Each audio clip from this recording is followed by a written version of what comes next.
Welcome to Northwoods Kindred. I'm your Goldie Bodvar, and on this channel we discuss everything Asatru Kindred related. So hit that subscribe button if you want to see how we do it in the Northwoods.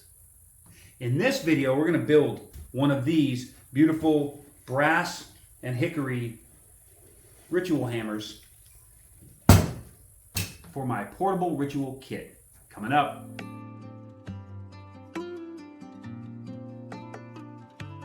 So this hammer was gifted to me by a kinsman at Yule Feast of 2001, and it's been my primary hammer for ritual and blessings and anything that I've done since that point. Now I've tried other hammers to see kind of where my personal tastes lie, but I always come back to this one. This has been very special to me. Now I have a portable ritual kit, a leather bag with all the tools that I need to perform just about any ritual that we would need that I can fly with, that's independent of my Kindred or my personal ritual gear that I have here at the house, because I don't want to fly with those things that mean so much to me after so much time.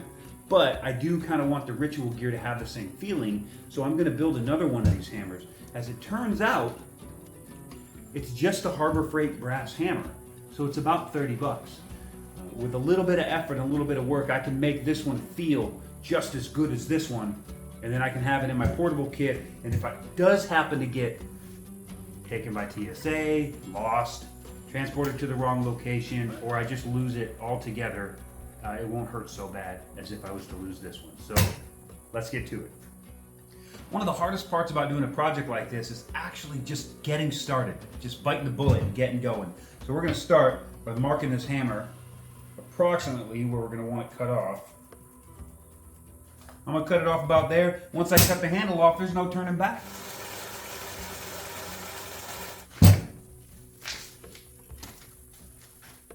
Now all I have to do is I'm going to get to grind it, reshape the handle just a little bit, clean up the ends here, and when I get the whole handle done, then I'm going to attack the head and take out the China writing and this rough grind and make everything really smooth and polishable. So it's just a little bit of a montage work. So please enjoy the music while your party is reached.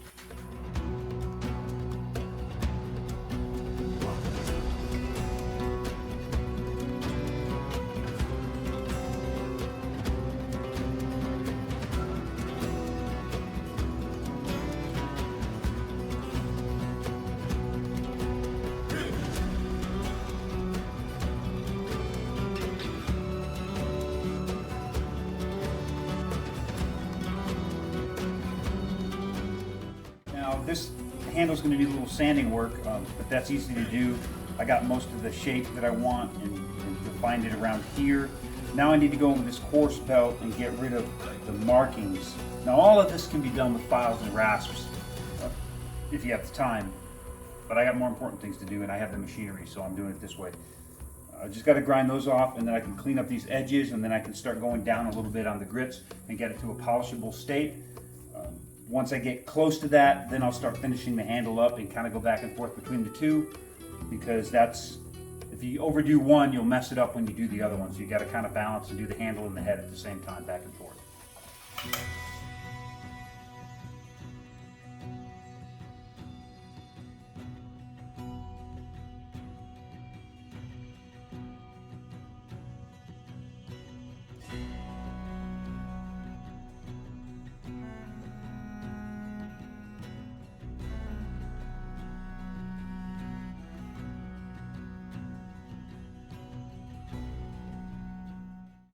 So I've got it pretty well sanded, what I want.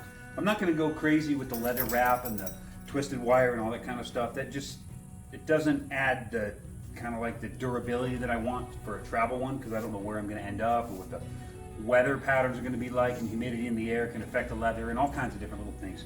So I'm going to just go straight into polishing on this head, and then we're going to do a little bit of carving and maybe some burn work on the handle to make it ornate but not delicate.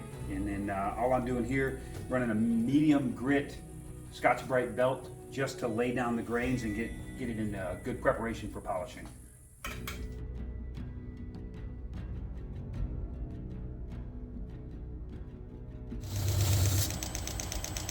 And now I go to a finer belt.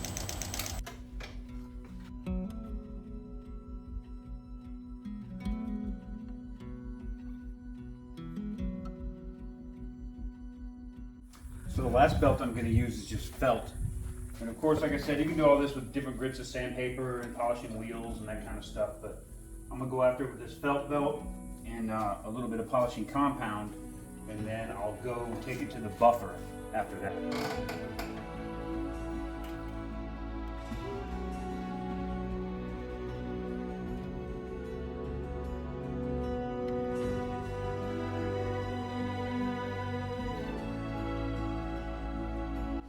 So after that initial sanding and polishing, what the polishing revealed was that there were still some scratch lines in here from the sanding and from the buffing, just from the machine. So I went back with 400 grit and just carefully sanded out any of those lines or grooves that were in there so I can get a nice smooth polished face on it. The beauty of working with brass is that it's such a soft metal, it doesn't take a real lot of work. So if you have some scratches or something, it's easy to just go back and tune them up and get them out of there and get everything nice and perfect.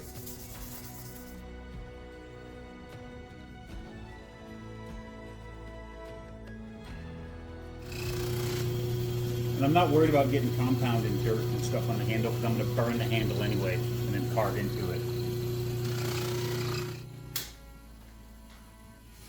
Now the entire hammerhead is polished up really nice. And you can see it's way better than the other one. And there's a reason for that. But I got a lot of grubbiness on the handle here, so I'm just going to burn the entire handle black and then carve in it, and I might need to do a little bit of finish polishing on the head after that's done. So now I'm just going to burn it.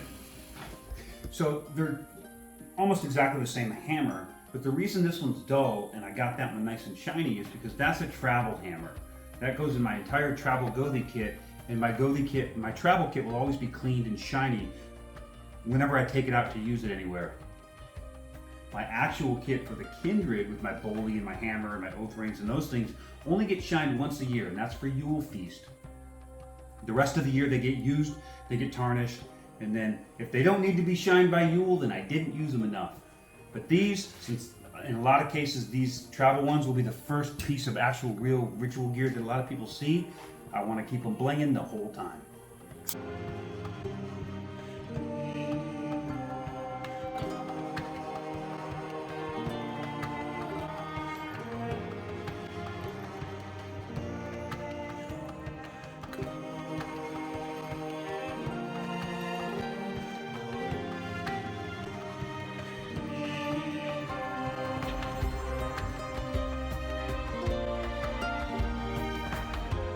Now I'll just let that whole thing cool down considerably so I can touch it before I start laying out what I'm going to carve in on the handle. Now I'm going to do a simple knotwork pattern on here, and I'm just going to start with some really basic circles, because the circles will tell me where I can extend my knots. There's really no thing to it. Probably want to have a really good idea where the center line is on the handle. And I'm just going to space these circles out, keeping them mostly centered. It's not so critical because it is art.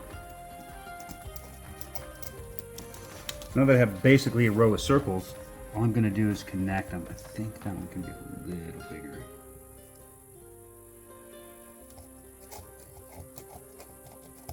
Okay. Now I'm just going to connect them. So I want to go from the outsides. I want to find these points where I can make them thick and give them shape. Basically, I'm making everything like bubble letters.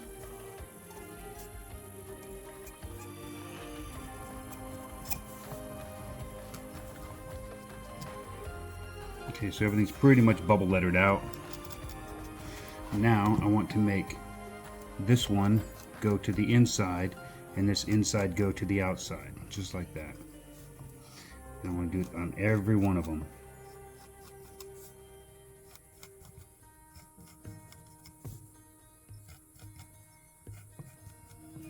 So now I have a simple knotwork pattern. It could use a little bit of cleanup, and then I can go through and carve this pattern in with my Dremel and make it look kind of like that. Simple knotwork pattern. Left myself enough room at the bottom. I might put our sigil in here. Maybe I'll put my initials, or maybe I'll leave it blank. See how it looks. Now the bit I'm using is a teeny tiny ball, and I'll use that to lay out the majority of the design, and then I'll go back and make it thick and even with a slightly larger version.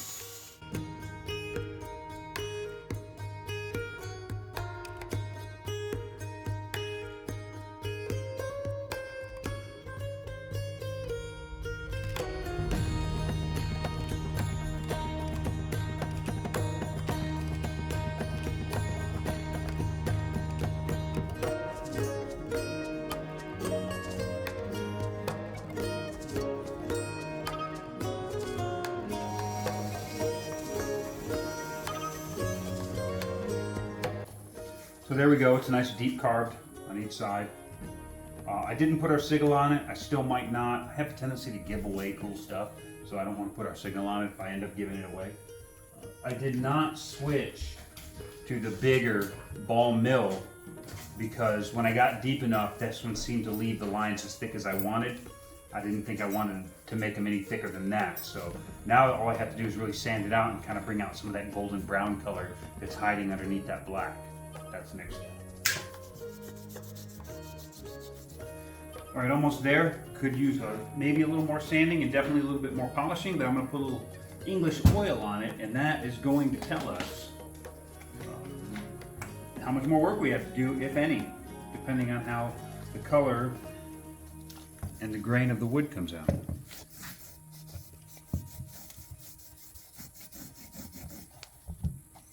Oh, I think we're about there.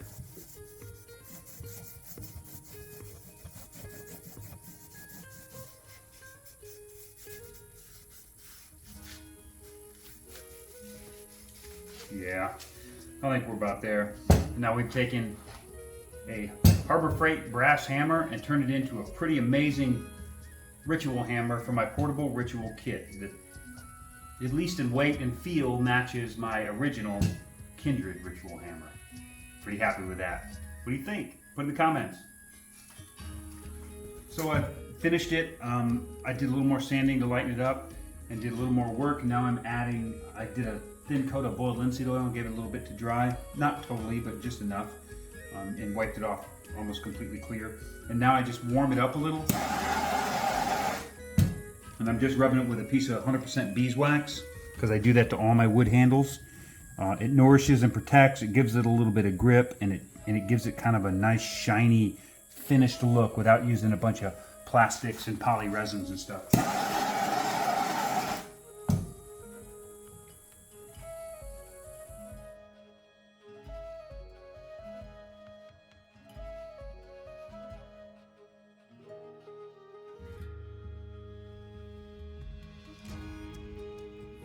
So that pretty much covers the entire hammer build, from a crappy little Harbor Freight dead blow to an heirloom ritual tool that will last me easily the rest of my natural born life.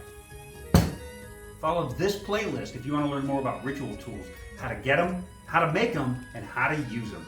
May all of your ritual tools find you through divine inspiration.